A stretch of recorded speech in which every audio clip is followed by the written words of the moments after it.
By arguing that the power which controls Britain's flow of money also determines the fate of the empire, this statement by Nathan Rothschild revealed not only his own power, but also an approach that laid bare how the modern world functions. In his view, who ruled countries, where flags waved, or which dynasty reigned were secondary matters. What truly mattered was who controlled money. It was precisely at this point that the Rothschild family stepped in, building a power so vast that it could direct markets, shape the borrowing methods of states, and even control the very breath taken by states and their peoples. Over time, they reached such a level that most politicians in Europe did not even dare to act without their approval. Most people know the Rothschilds as an extremely wealthy banking family. However, seeing the Rothschild family merely as a banking dynasty is to look only at the visible tip of the iceberg.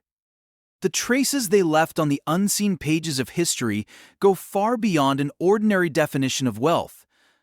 Nathan Rothschild's statement, "I do not care who sits on the throne of England," is a clear indication that he was fully aware of the true power of money. Nathan was responsible for managing one of the 5 great branches spread across Europe. Yet each branch wielded enormous influence over its country's financial system. From the defeat of Napoleon to the point reached by the Industrial Revolution, up to the present day, this influence made the Rothschilds one of the most powerful families in history. The architect of the Rothschild story is Mayer Amschel Rothschild, a man who grew up in the shadow of a modest life but possessed an intellect sharp enough to uncover the dark layers of finance. He was born in 1744 in Frankfurt, on Judengasse, a small street where Jews were confined.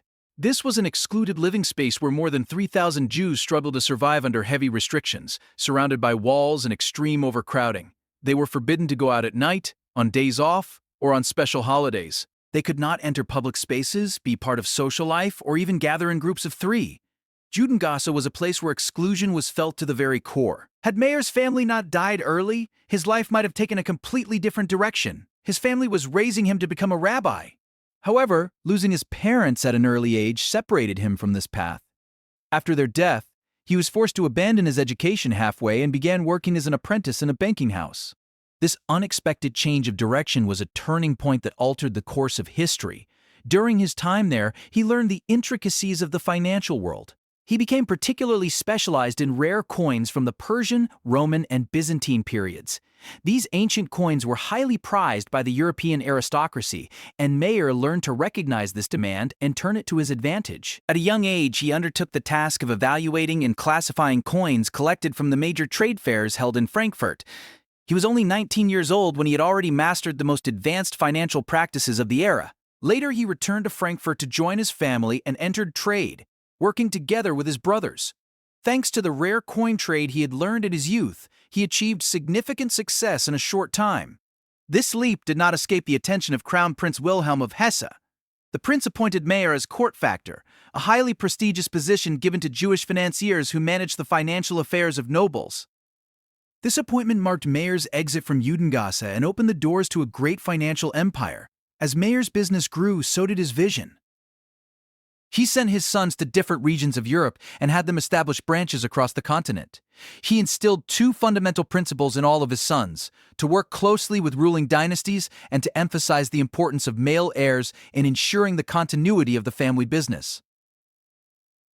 At first glance, this approach may seem strange, yet it was an extremely intelligent risk distribution strategy. By spreading their operations across all corners of Europe, the family was no longer dependent on the will of a single ruler or the collapse of a single economy. At the same time, the relationships formed with local dynasties provided the Rothschild family with protection. At the beginning of the 19th century, the Rothschilds had established influential centers in 5 major European cities: Naples, Vienna, Paris, London, and Frankfurt. These 5 branches worked together to form the first international bank in history. By financing multiple European states, they achieved a position of neutrality. Through this, they gained the power to influence political decisions and diplomatic relations from behind the scenes. Beginning with trade and coin dealing, the family gradually rose to become one of Europe's most important banking powers. Periods of war created unparalleled opportunities for them. During the French Revolution and the Napoleonic Wars, the Rothschild family provided credit to the warring sides, played an active role in the trade of essential goods, and managed international monetary flows. Their strategy was clear. By financing both sides of the conflict, they would always emerge profitable, regardless of who won. As the course of the war turned in Britain's favor, the direction of the funds was shaped accordingly. Nathan Rothschild skillfully turned market panic into opportunity by acquiring British bonds at deep discounts. Thanks to his secret communication network, he learned of the defeat at Waterloo in advance and sold the bonds at high prices, earning enormous profits. However, this success caused deep anger in France.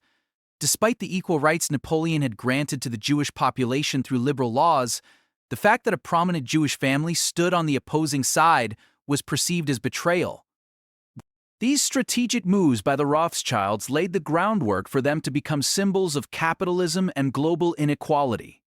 Despite these events, the family's wealth continued to grow. The Rothschilds became pioneers in accelerating the Industrial Revolution through investments in railways, iron and steel, coal, and industry. In order to prevent the division of wealth, inheritance was passed down through the male line, which led to the widespread practice of intra-family marriages. To minimize the risk of confiscation, they kept their assets in liquid financial instruments. Subsequent generations continued to sustain this wealth.